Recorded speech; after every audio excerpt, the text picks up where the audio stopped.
उत्तराखंड में पंचायत चुनाव के परिणाम आने के बाद राज्य सरकार ने जिला पंचायत अध्यक्ष पद के लिए आरक्षण की लिस्ट जारी कर दी है। हालांकि आपत्तियों की सुनवाई के लिए वक्त दिया गया है। 6 अगस्त को आरक्षण की अंतिम लिस्ट जारी की जाएगी, लेकिन उससे पहले ही आरक्षण को लेकर मुख्य विपक्षी दल कांग्रेस सत्ताधारी बीजेपी को जमकर कोसने का काम कर रही है। रिपोर्ट देखिए। उत्तराखंड में त्रिस्तरीय पंचायत चुनाव संपन्न हो गए हैं, लेकिन असल सियासत अब शुरू हुई है। दरअसल पंचायत चुनाव के नतीजे आने के बाद अब तैयारी जिला पंचायत अध्यक्ष को चुनने की है।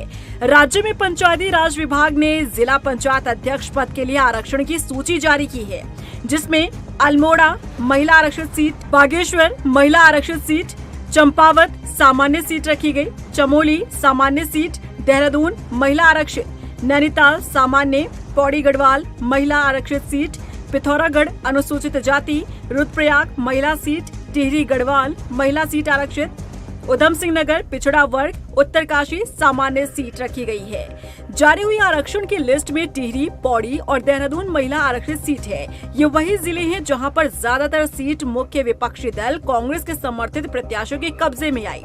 इन सीट पर जिला पंचायत अध्यक्ष से लेकर कांग्रेस की सोची गई रणनीति पर पंचायती राज विभाग ने पानी फेर दिया है। मुख्य विपक्षी दल कांग्रेस अब जिला पंचायत अध्यक्ष पर जारी आरक्षण को कोर्ट में चुनौती देने की बात कह रही है। कांग्रेस विधायक प्रीतम सिंह का कहना है कि चुनाव परिणाम से डरी हुई सरकार ने आरक्षण ऐसा घोषित किया है जो नियम के खिलाफ है। पार्टी इस आरक्षण के खिलाफ आपत्ति भी दर्ज करेगी और कोर्ट में जाने का काम भी करेगी। गलतफहमी में है सरकार।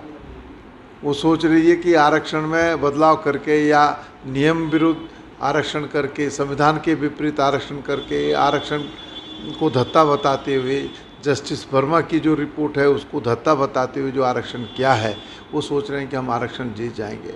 हम आरक्षण के खिलाफ जो है आपत्ति भी दर्ज करेंगे, न्यायालय में भी जाएंगे, और अगर ये वाद सुप्रीम कोर्ट तक लड़ना पड़ेगा तो हम लड़ेंगे। आरक्षण पर हो रहे घमासान को लेकर मुख्यमंत्री पुष्कर सिंह धामी का बयान सामने आया है। उन्होंने विपक्ष के लगाए गए आरोपों को खारिज करते हुए कहा कि आरक्षण प्रक्रिया के तहत हुआ है और आपत्ति करने के लिए समय दिया गया है। सीएम ने विपक्ष पर चुटकी लेते हुए कहा कि कांग्रेस को मानसून सीजन में पंचायत चुनाव करवाए जाने पर भी समस्या थी, और अब जब चुनाव हो गए हैं तो जिला पंचायत अध्यक्ष पद के आरक्षण को बेवजह मुद्दा बना रही है। वो सब एक प्रक्रिया है, प्रक्रिया के तहत है, और अभी उसके लिए सभी को समय दिया गया और सभी अपनी आपत्तियां लगा सकते हैं और आपत्तियों का निस्तारण होगा। मैं समझता हूँ कि अब ये वैसी ही बात हो गई जैसे हमने चुनाव जब घोषित किए थे, अपनी सिफारिश सरकार ने करी थी निर्वाचन आयोग की कि आप चुनाव करवाइए, सरकार तैयार है। पहले कहते थे कि चुनाव नहीं हो रहे हैं, चुनाव नहीं होंगे, सरकार चुनाव नहीं कराना चाहती है, संविधान का गला घोट रही है। जब हम चुनाव कराने चले गए तो उन्होंने कोर्ट में भेज दिया कुछ लोगों को। जब कोर्ट का निर्णय आ गया तो कहने लगे कि आप ये मानसून है, आपदा का समय है, और रिजल्ट सबके सामने है। पूरे प्रदेश के अंदर हमारे त्रिस्तरीय पंचायत चुनाव प्रदेश की जनता ने हमेशा, जैसे लोकसभा के चुनाव, विधानसभा के चुनाव और निकाय के चुनाव में, उसी प्रकार से इन चुनाव में भाजपा के लोगों को जिताया, समर्थन किया। तेज गति से ग्राम सभाओं का विकास होगा, हम उसके लिए प्रतिबद्ध हैं। उत्तराखंड में ये पहला ऐसा पंचायत चुनाव है जो शुरू से लेकर आखिर तक विवादों से घिरा रहा। अब चुनाव हो गए हैं, नतीजे भी आ गए हैं, तो जिला पंचायत अध्यक्ष पद पर आरक्षण मुद्दा बन गया है।